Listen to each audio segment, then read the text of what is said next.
Hello friends, இன்றைக்கி நம்ம என்ன செய்ய போகிறோம்னா சயின்ஸ் கிச்சனில் வீட்டில் ஒரு டிஃபன் இன்னும் இல்லை அப்படின்னா யோசிக்காமல் உடனடியாக நம்ம செய்யக்கூடிய ஒரு மினி ரவா இட்லி தான் எப்படி செய்யுதுன்னு பார்க்க போகிறோம். இந்த ரவா இட்லி செய்கிறதுக்கு இந்த கப்பில் ஒரு கப்பு ரவை எடுத்துருக்கேன். இந்த ஒரு கப்பு ரவைக்கு 1.5 கப்பு தண்ணி ஊற்றணும்.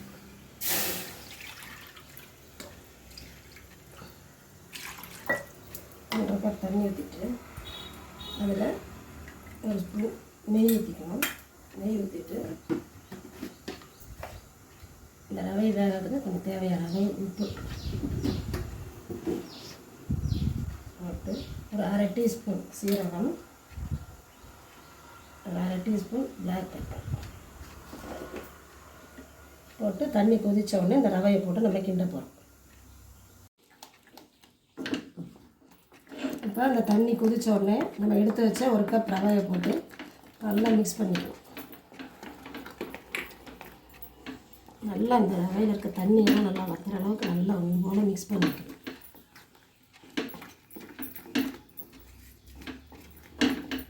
மிக்ஸ் பண்ணிவிட்டு இது நல்லா ஆறினோடனே இதை நம்ம சின்ன சின்ன பால்ஸாக ஊற்றி இட்லி சட்டியில் வச்சு வேக வைக்கணும்.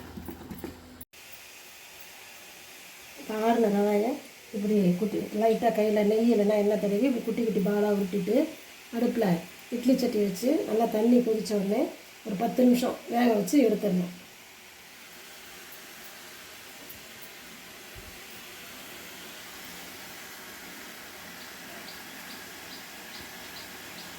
தண்ணி கொதிச்சிச்சு.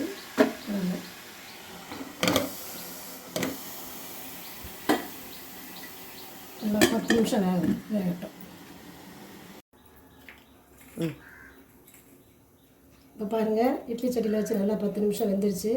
நல்லா சாஃப்டாகிடுச்சு. இப்போ நம்ம திரும்ப ஸ்டவ்வை பற்ற வச்சு நல்லா ஒரு அகலமான பேன் வச்சு ஒரு 2 ஸ்பூன் எண்ணெய் ஊற்றிருக்கோம். எண்ணெய் காஞ்சோடனே கடுகு உளுந்தம் பருப்பு,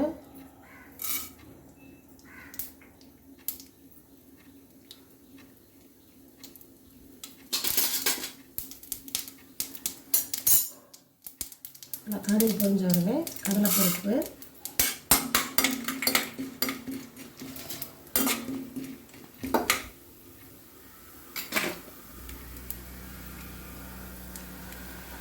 கொஞ்சம் பொடியாக நறுக்கின இஞ்சி, பொடியாக நறுக்கின பச்சை மிளகாய், பொடியாக நறுக்கின கருவேப்பிலையில, கொஞ்சோண்டு பெருங்காயத்தூள், கொஞ்சம் மஞ்சள்தூள் எல்லாம் போட்டு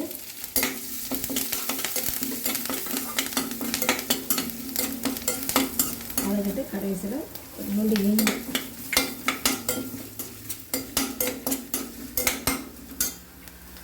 ஏற்கனவே நம்ம கொஞ்சம் உப்பு போட்டிருப்போம், பத்தாது, அதனால் இன்னும் கொஞ்சம் லைட்டாக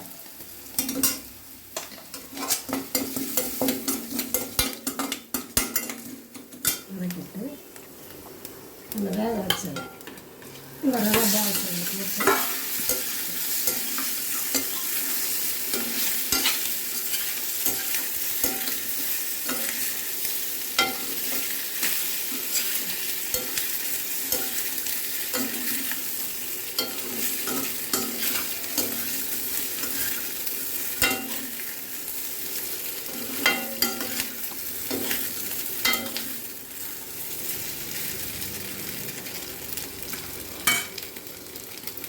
கொடுத்து கடைசியாக பொடியாக நறுக்கின மல்லி இலையை தூவி ஆஃப் பண்ணிட்டா சூப்பரான சுவையில் நம்மளுக்கு மினி ரவா இட்லி. இது நம்ம கோலி குண்டு மாதிரி இருக்கிறதுனால இதை நம்ம கோலி இட்லின்னு சொல்லலாம்.